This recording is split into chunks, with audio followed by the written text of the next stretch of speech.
Dark Side of the Ring is back this season. What are they at, their 5th season now? Something like that on Vice TV. And they kicked off this season with an episode on John Tenta, Big Earthquake, the Quakester, or the Shark, if you're feeling nasty about it.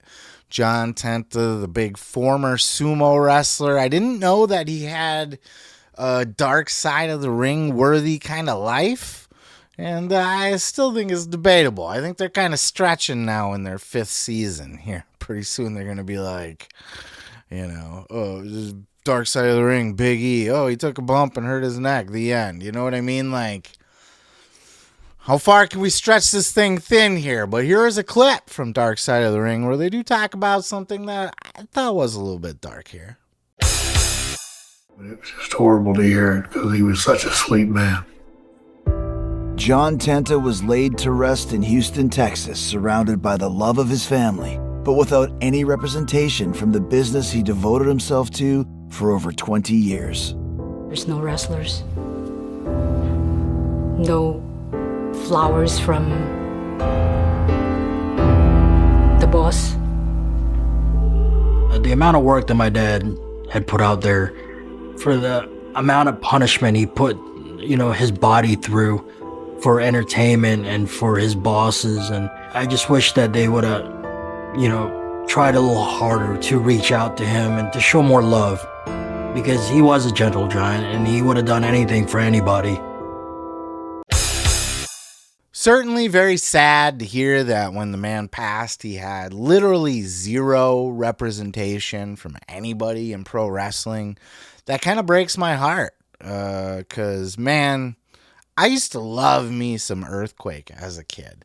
He hit right at that prime period of my childhood where I was buying into everything, right?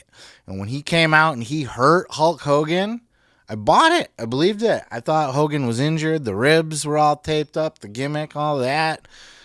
Thought the Quake squashed him. He fucking squashed the guy.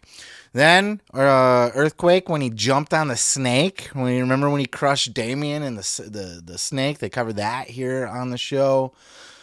And I bought it, man. I don't remember if I cried or not, but or how emotional I got, but oh boy, did I buy that as a kid. It was just fucking ate that shit up. Earthquake squashed the goddamn snake. And apparently that caused a lot of drama for WWE. They had to deal with, they got a lot of complaints and shit like that, PETA, that sort of thing. But man, that angle stuck with me for a long ass time. Then he moved on to doing the natural disasters with Tugboat as Typhoon, Fred Ottman. And, they covered him good in this show too, honestly, I think they chose to do this episode just so they could sneak in the Shockmaster reenactment. Excuse me. Another thing really funny worth noting in this episode was when they showed the Shockmaster portion of it, when they were telling that part of the story, some of the people that they were interviewing had not heard about it or seen it, which is surprising, right? Because it's such a meme at this point. But some of the old timers, like Ming, specifically Haku, when he was shown the video, he laughed so fucking hard. It was contagious. He had me laughing my ass off. I mean, he laughed hard, like crying, laughing. It was so fun to see his very first reaction to it live. Fred Ottman was interviewed for this too, the old Tugboat himself. And he had said that actually he embraces the Shockmaster thing because it's given him this whole other life on the convention, convention circuit. Why can't I say that word? Convention, on the convention circuit. And, the merchandise, he's got an action figure of the Shockmaster. So it's paying off in the long run. People want to take pictures with the Shockmaster, get the Shockmaster's autograph, laugh, have a good laugh. I mean, it's a joke, it's a meme, but goddamn, if you're it takes a special worker to not, die of embarrassment and actually find a way to make some money off of that, right? What a worker. But he and everybody else, not one person had a bad word to say about John Tenta at all. Salt of the earth, as he was described. I actually even went in and I watched a few other people. You know, I saw Eric Bischoff and 83 Weeks clip on John Tenta and why they made him the shark and that kind of thing.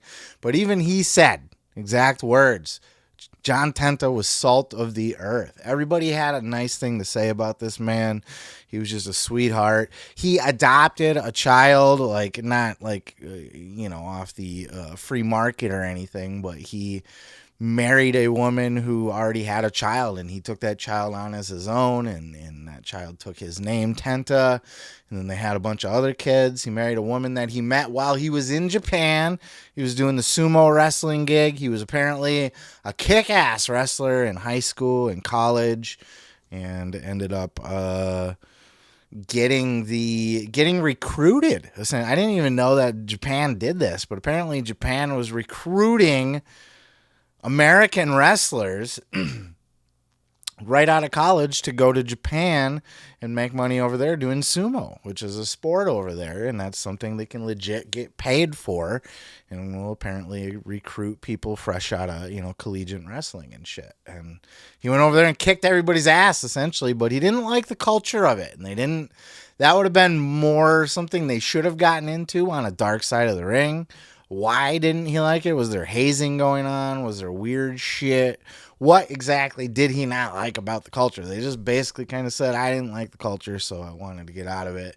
And his true passion was pro wrestling. He was always a mark as a kid and learned very quickly, learned from people in Japan that he could get himself booked pretty easy as a wrestler. So he got himself some work as professional wrestler in Japan, and was quickly noticed by Vince McMahon as, he's always looking for the next monster heel. He had the heel factory going up against Hulk Hogan, and he saw the dollar signs in John Tenta and brought him in to work with the Hulkster in WWE. They talked about his famous, when he went back to Japan as part of the WWE, was it Katao? That he was working with over there, who was a guy that was apparently a big sumo champion and thought Earthquake was kind of a pussy, thought he couldn't take it in his sport because he knew he had kind of left sumo early, and apparently didn't like doing the job. So he did the job for him one night and then was supposed to do the job for him the next night, and decided he was going to shoot on old Earthquake instead. And he went in for an eye poke. He was going to legit poke out his eyes. And you can see it, Tenta's like, you're going to poke my motherfucking eye, I'll poke your motherfucking eyes. And they were just intense. They were like, I'll get you with the eye poke. I'll get you with the eye poke. And then apparently Katao just, was it Katao or was it Tenryu? I don't know. It was one of those people that Bobby Heenan made fun of. I think it's Katao. Katao, right? Jumped out of the ring, grabbed the mic, shot on wrestling in general. Like, oh, this is fake phony. He's fake phony. I'm getting the fuck out of here. And that was the end of that guy. But then they went into Tenta did the dirty deed, right? He felt like he wasn't really going anywhere in the WWE, that he was on the decline after his natural... Look...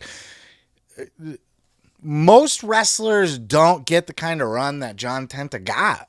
He was brought in to work main events with the Hulk pretty much immediately. I don't know, he might have had an entry-level feud or two to build up the Hulk, but he was being built up to work with the Hulk. He was brought in to work with Hulk. Worked with Hulk, had a whole title run, injured the Hulk, did that whole thing, had a big angle. Main events, he was the SummerSlam main event. Yeah, he had a good, significant run as a top heel with the Hulkster. After that, I thought he was placed very well, working with Jake the Snake, squishing the Snake, and then, as he looked like he was about to just keep moving down the card, breathe new life into this guy. Let's pair him up with the Tugboat. Now they're a fucking tag team, and the Natural Disasters had a whole nother fucking run as a tag team, a top tag team. Not only did they win the belts, but I would argue they were a top team. They were a fantastic team, at least as kids. Fantastic. Can they do a tackle, drop down, hip toss, fucking get it again? I don't fucking know. Probably, actually. But to me, as a kid, you're just looking at two big mammoth fucking mountain monsters, right? How is anybody going to defeat these guys? And they were heels. Then when they turned good, they got a whole nother run again to work with fucking Money Inc. So they had significant runs. It was at about that time where they saw, at least Quake, saw that there wasn't much life left to the natural disasters either. So instead of just floundering on the card, lowering his value, and then eventually getting released, he decided to do what everybody else was doing and made that jump over to WCW. Put out the call to Eric Bischoff. Hey, ATM Eric, how much can I get to hop on over? Apparently got a pretty good deal to come on over and work with the Hulkster again. They had to work around the Earthquake copyright. So they tried Avalanche, and then that didn't work because it was too close. Confusion in the marketplace or some shit. I don't fucking know. So they went with the Shark. They pointed out how Tenta even got a shark tattoo, covered up his bear tattoo, or his tiger tattoo on his arm with a shark. Fully embracing the gimmick. Whole new run in WCW. Top heel monster, the Shark. With the Dungeon of Doom. Not to be confused with Shark Boy, his son. But the Shark was unfortunately not only, a bad gimmick, and the Dungeon of Doom was kind of the booking was questionable at some point, but they had kind of got to a point where the Attitude Era was coming around, and the NWO was right around the corner, and wrestling fans' attitudes were shifting, and they were not into cartoon shit anymore. And the way that they described that is that Hulk Hogan had kind of seen the writing on the wall and was not going to come back to work with the Dungeon of Doom. He was away filming a movie or whatever. I think maybe Eric Bischoff said this separately on his own thing. That Hulk was away. Yeah, it was Bischoff. He was filming a movie at the time, in the midst of his Dungeon of Doom run. I think maybe he did an injury angle, something like that. He was off in between pay-per-views. And then Hall and Nash came in, and Hogan decided, look, man, I don't want nothing to do with this Dungeon of Doom shit anymore. That's not where the cool kids are playing. Which left John Tenta out hanging. So while Hogan basically left all the monsters in the Dungeon of Doom hanging to go play in the NWO, I think, some of them ended up joining the NWO. Others ended up just doing a whole lot of nothing, and that was John Tenta. I think he decided to go somewhere in there, either between WWE and WCW or after WCW. Went back, did a little bit of Japan. But that was kind of it. And he ended up, they talked about he got to the point where he was working at, big and tall sections of stores and shit like that. And that's really sad, but he was supporting his family and took care of his family. He had beautiful family, beautiful kids, three kids, two of his own and one previous, his wife brought in previous, married to a lovely Asian woman he met overseas, brought her over. Then he decided to come back to the WWE. He was, I guess, obviously in a position where he could use the payday. And the WWE, Vince McMahon, mad, I guess, that maybe Tenta left to go to WCW or no longer saw value in him after the whole Shark debacle and everything else. Just decided, instead of going with, we're bringing in John Tenta back, or Earthquake back, just decided to throw a fucking mask on him and hand him a fucking Cartman plushie and tell him to go out with the oddities. And it was humiliating for him.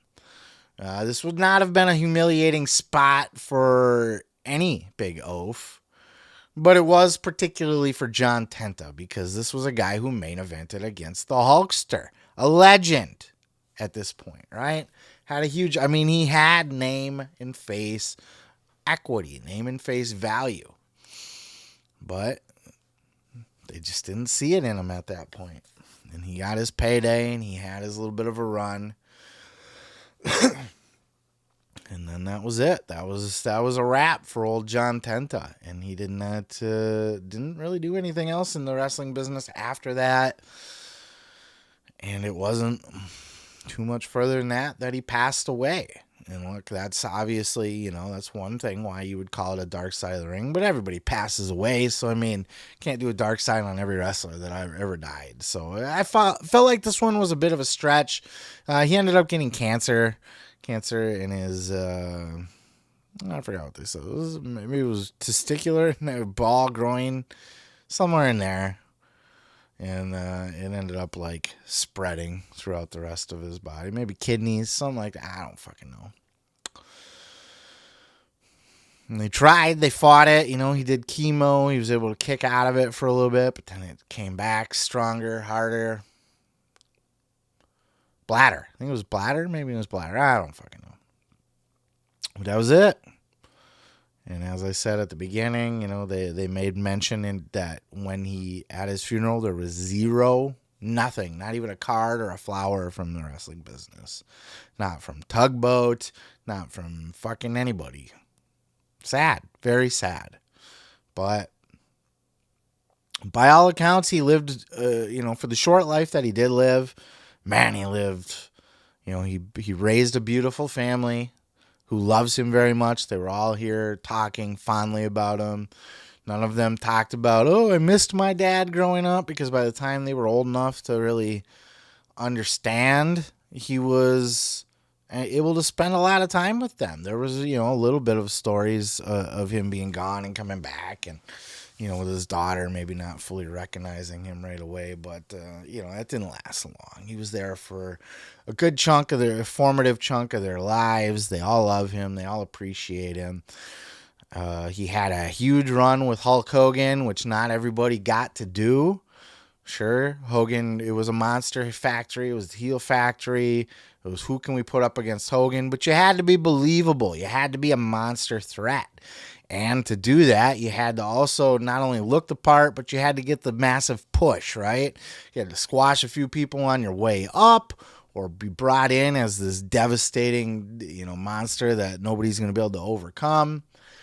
And you get a few matches out of it, right? You make the house show loops, making tons of money there. You get the payoff at the pay-per-view, or a couple pay-per-views even, if you do that, a Saturday night's main event out of the deal. It's actually a pretty big money run. And then after you do that, if you do a good job, yes, you're going to move back down the card, because you can't face Hulk Hogan forever. But getting placed with, like, the number 2 babyface, Jake the Snake, is not a bad fucking deal. And getting a good storyline that you could sink your teeth into with squashing the Snake. Fuck, print money, man. Print money during that era. Huge first run. Second run with the tag straps, tag team, both as a heel and then a babyface, as switching from heel to babyface. Definitely extended their run. I think it got them 2 title reigns, did it not, as tag team champions, main event, or not main events, but, well, huge WrestleMania matches and that sort of thing. So, with Money Inc., they worked with Money Inc., and who else did they work with at Wrestle? I think they had 2 WrestleMania matches as the Natural Disasters. So, man, not a lot of guys get those kind of runs. And then even over to WCW, just being in WCW had to be another good payday. Now, I don't know what his bills were. I don't know what kind of lifestyle he was living. I don't know what he was actually being paid. But I know he had the opportunity to earn some decent money while he was there. And I think wrestling is it's an cold, unforgiving mistress. There's no guarantee that you're ever going to, become anything or have any sort of success at all. It will chew you up and spit you out broken and lonely. And that's how it is for most people. Tenta got a hell of a run out of it. He's a legend in Japan, too, for what he did over there. I gotta hand it to him, man. I think he stood out and was able to accomplish a whole lot. He had a hell of a life. I don't know that it was Dark Side of the Ring worthy. I do highly recommend you watch it, though, especially if you were a John Tenta fan. Good, it was very good storytelling. Good to hear the insight from his wife, his kids, and the people around him. And plus that reenactment of the Shockmaster falling through the wall and just watching Haku laugh uncontrollably for an extended period of time is worth the price of admission alone. But what are your thoughts? What are your thoughts on the Dark Side of the Ring moving forward? Are they stretching themselves a little bit too thin? Are they kind of running out of shit to talk about? Heavy hitters, so to speak. Obviously, the Vince one would be a fun one to talk about now. Maybe not fun's the word, but that's on the table now. What are your thoughts on John Tenta, Earthquake, the fucking shark, however you want to refer to him? How did he affect you? For me, man, he hit that prime point in my childhood where I bought into everything, and then I was along for the ride with the natural disasters as well. Let me know all of your thoughts down in those comments below. Peace, love, and pizza. I'm going to go ahead and poke you in the fucking eye. Let me tell you something, brother. You can check out full episodes each and every Sunday right here on this channel, dude. Don't forget to like, don't forget to subscribe, and don't forget to take your vitamins and say your prayers, brother.